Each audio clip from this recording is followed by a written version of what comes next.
Welcome back to another technical deep dive here in the debug zone.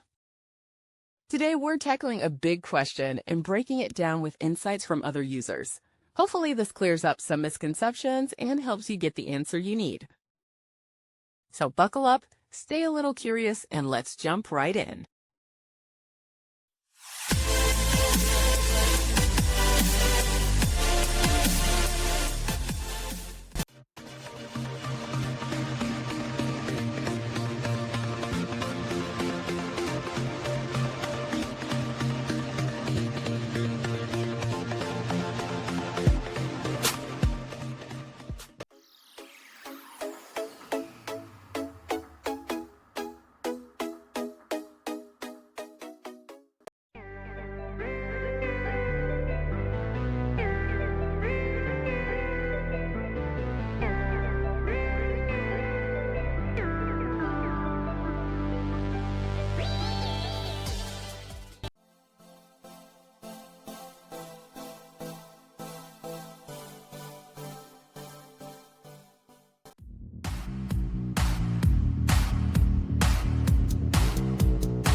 And that's a wrap.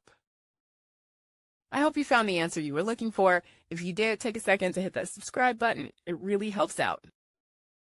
And let me know in the comments which solution worked best for you. See you next time in the debug zone.